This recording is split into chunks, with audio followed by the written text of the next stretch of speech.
United নেশনে অযথা ভারতের ওপর বিল চাপানো হয়, যেখানে ভারত তো কিছু করেইনি। ভারত বর্তমান সময়ে ফুল স্পিডে গ্রো করছে। না শুধু ভারতের জিডিপি, বরং সৈন্যগতভাবেও ভারতের সেনা অনবরত মজবুত হচ্ছে। আর ডিপ্লোমেসির মামলায় তো আমাদের বিদেশ মন্ত্রী জয়শঙ্কর মহাশয়ের কোনো জবাবই নেই। বিশ্বের যে কোনো দেশ বর্তমানে ভারতের ওপর অভিযোগ তোলার আগে 100 বার ভাবে, কারণ উল্টো দিক দিয়ে জয়শঙ্কর মহাশয় রিপ্লাইও অতটাই ভয়ঙ্কর ভাবে দেন যে তার জবাব দেওয়ার মতো কোনো ভাষা সামনের দেশের কাছে থাকেই না। ভারতের সাথে কোঅপারেশনকে মজবুত করার জন্য বিশ্বের অসংখ্য দেশ আজ লাইন দিয়ে দাঁড়িয়ে আছে। এই দেখে পাকিস্তান, চীন এবং তুর্কি অস্বস্তির মধ্যে রয়েছে। এই তিনটে দেশ ভারতের ওপর মিথ্যা অভিযোগ তুলে ভারতের নাম খারাপ করার ভরপুর চেষ্টা করে। ইউনাইটেড নেশনের ভিন্ন ভিন্ন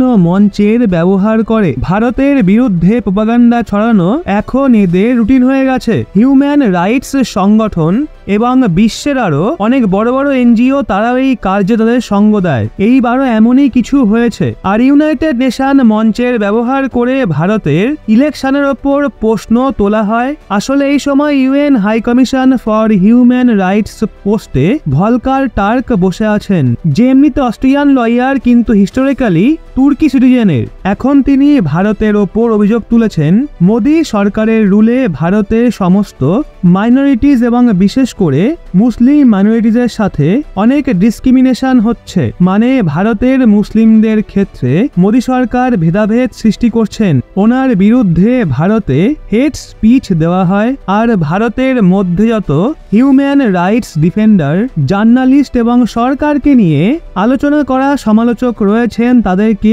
টার্গেট করা হচ্ছে। এরই সাথে ভলকার টার্ক ভারতের ওপর এই অভিযোগও তুলেছে ভারতের সিভিক স্পেসের ওপর রেস্ট্রিকশন লাগানো হচ্ছে। আর আগত লোকসভা ইলেকশনকে নিয়ে চিন্তা প্রকাশ করে ভলকার টার্ক বলেন, ভারতে আসতে চলা লোকসভা ইলেকশন এমন সময় হচ্ছে যখন ভারতে চিন্তার মহল রয়েছে। ভারত সরকারকে ইলেকশনের আগে ওপেন স্পেস দেওয়া উচিত, যেখানে সমাজের সমস্ত বর্গের অধিকার থাকে। মানে উনি একভাবে এটা দেখানোর চেষ্টা করেন ভারতে এমার্জেন্সি টাইপের সিচুয়েশন রয়েছে। গভর্নমেন্ট মাইনরিটিজের ওপর না জানি কত অত্যাচার করছে। আর প্রতিবারের মতো এই ধরনের প্রোপাগান্ডা ছড়ানোর জন্য ইউনাইটেড নেশনের মঞ্চের ব্যবহার করা হয়। এখন ভারতের রিপ্রেজেন্টেটিভ অরিন্দম বাগচি মহাশয় ভলকার টার্ককে খুব ভালো মতো জবাব দেয় আর অনেক কড়া কড়া কথাও বলেন। কিন্তু মেন বিষয়টা হলো ভারতে ইলেকশনকে নিয়ে একবার পুনরায় ইন্টারন্যাশনাল টুল কিট অ্যাক্টিভ হয়ে গেছে। এই সময় মানুষজনের চিন্তা রয়েছে প্রধানমন্ত্রী মোদীজি, তিনি একজন ন্যাশনালিস্ট লিডার। উনি তৃতীয়বার প্রচুর ব্যবধানে জিতে চলেছেন। এর জন্য এখন চেষ্টা করা হচ্ছে বিশ্বের সামনে সিচুয়েশনকে এইভাবে দেখানো হবে যেন ভারতে প্রধানমন্ত্রী মোদীজি একজন ডিক্টেটরের মতো সরকার চালাচ্ছেন। লোকসভা ইলেকশনের রেজাল্টের ওপর ডাউট করার জন্য আগে থেকেই সেরকম মহল তৈরি করার চেষ্টা করা হচ্ছে।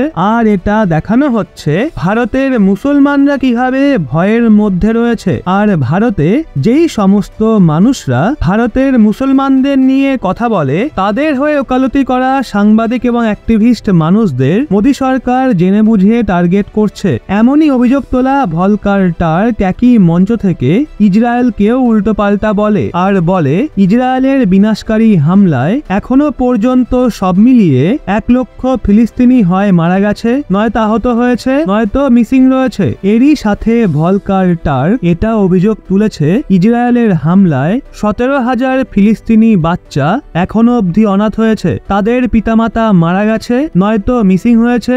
সেটা জবাবে ইসরায়েলের রিপ্রেজেন্টেটিভও ভারতের মতো ভলকার টার্ককে ভালো মতো কথা শোনায় আর বলে উনি তার স্পিচে ওই সমস্ত মানুষদের নিয়ে তো একটাও কথা বলে না যারা 7ই অক্টোবরে হামাসের ভয়াবহ হামলায় মারা গেছিল, বা ওই দিন যাদেরকে কিডন্যাপ করা হয়েছিল।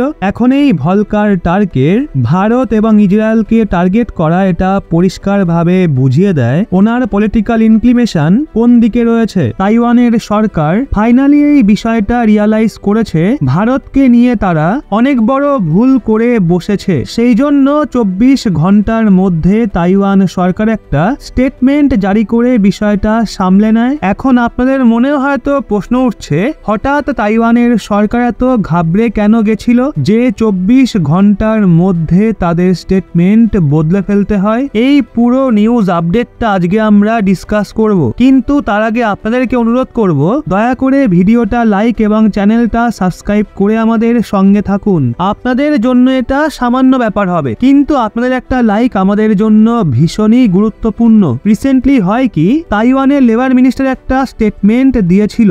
ভারত ও তাইওয়ান সদ্যই এক migration and mobility agreement sign করেছিল, যার ভিত্তিতে তাইওয়ান কোম্পানিগুলো ভারতের মানুষদের রিক্রুট করে ওয়ার্ক ভিসা দিয়ে তাদের তাইওয়ান নিয়ে যেত। এই কারণে তাইওয়ানের ভেতরে ওখানকার সাধারণ মানুষদের এটা চিন্তা ছিল, ভারতের মানুষরা তাইওয়ানের কালচারে ভালোভাবে মিক্স হতে পারবে না, কারণ আমাদের ফেসিয়াল ফিচার্স আলাদা, স্কিন টোন আলাদা, আর দুই দেশের মানুষদের অনেক আলাদা দেখতে। এর জন্য ভারতের মানুষরা যাতে তাদের দেশে ভালোভাবে মিক্স আপ হতে পারে, এই কনসার্নের ওপর তাইওয়ানের লেবার মিনিস্টার নিজের স্টেটমেন্টে বলে তাইওয়ানের মানুষরা চিন্তা করবেন না, কারণ ওনারা ভারতের নর্থ ইস্ট রিজিয়ন থেকে মানুষদের হায়ার করবে। আসাম, সিকিম, নাগাল্যান্ড ওখানকার মানুষরা দেখতে তাইওয়ানের মানুষদের মতোই, তাদের মতোই ফেসিয়াল ফিচার্স রয়েছে, তাদের স্কিন টোন এবং ইটিং হ্যাবিটও তাইওয়ানের মতোই হবে, আর তারা রিলিজিয়ান ওয়াইজও খ্রিস্টান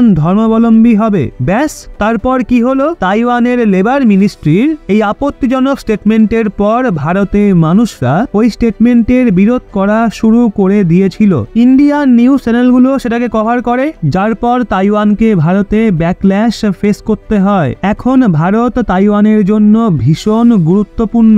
এক্ষেত্রে তাইওয়ানের সরকার দেখে ওনার স্টেটমেন্টের জন্য ভারতে তাইওয়ানের ইমেজ অনেক খারাপ হচ্ছে, এই জন্য 24 ঘন্টার মধ্যেই তাইওয়ানের সরকার একটা নতুন স্টেটমেন্ট জারি করে আর বিষয়টাকে সামলে নেওয়ার চেষ্টা করে। তাইওয়ানের সরকার নতুন স্টেটমেন্টে ক্ষমা চেয়ে এই বিষয়টার ক্লিয়ারিফিকেশন দিয়েছে, তারা ভারতের মানুষদের হায়ার করার সময় তাদের এথিক ব্যাকগ্রাউন্ড একদমই দেখবে না, বরং ওয়ার্কারদের স্কিলের বেসিসেই তাদের জব দেওয়া হবে, তাদেরকে তাইওয়ানের আইনের ভিত্তিতে প্রোটেকশন দেওয়া হবে, আর তাদের সবাইকে সমানভাবে ট্রিট করা হবে। এরই সাথে তাইওয়ানের সরকার বলেছে, আমরা জানি এর আগে যে রিমার্ক এসেছিল, যে মন্তব্য করা হয়েছিল, সেটা মোটেই অ্যাপ্রোপ্রিয়েট ছিল না, আর তার জন্য তাইওয়ানের সরকার সিনসিয়ার অ্যাপোলজি মানে সততার সঙ্গে ক্ষমা চাইছে। স্টেটমেন্টে আগে আরো বলা হয়, তাইওয়ান ভারতের ডাইভার্স এবং রিচ কালচারের রেসপেক্ট করে, আর ভারত ও তাইওয়ানের মানুষদের মাঝে বন্ধুত্বের সম্মান করে, এটাকে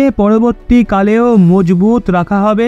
ভালো হলো যে তাইওয়ানের সরকার দ্রুত ক্ষমা চেয়ে নিল, না হলে এর ফলে ভারতে তাইওয়ানের যে ইমেজ ছিল সেটা খারাপ হতো। ভারতের দৃষ্টিকোণ থেকে দেখা হলে এই ক্ষমা চেয়ে নেওয়া পরিষ্কার বোঝাচ্ছে বর্তমান সময়ে ভারতের ইম্পর্টেন্স গোটা দুনিয়াতে কি হারে রয়েছে, বিশ্ব জুড়ে আমাদের স্ট্যাটাস কতটা বেড়ে গেছে, যে সামনে থাকা দেশ ভারতকে অসন্তুষ্ট করার আগে 100 বার ভাবে। দ্বিতীয় কারণ এটাও রয়েছে, চীনকে কাউন্টার করার জন্য তাইওয়ানের ভারতের সঙ্গ দরকার। তৃতীয় কারণ এটাও হতে পারে, তাইওয়ানের সরকার হয়তো এটা রিয়ালাইজ করতে পেরেছে, তাদের লেবার মিনিস্টার যে মন্তব্য করেছিল সেটা ভীষণ নিন্দনীয় ছিল, ভেদাভেদ সৃষ্টি করছিল, এই জন্য তাইওয়ানের সরকার 24 ঘন্টার মধ্যে নিজের ভুল বুঝতে পেরে ক্ষমা চেয়ে নেয়। এখন বন্ধুরা আপনারাই বলুন, ভারতের মানুষদের তাইওয়ানকে কি ক্ষমা করে দেওয়া উচিত, হ্যাঁ নাকি না? নিচে কমেন্টে অবশ্যই জানান।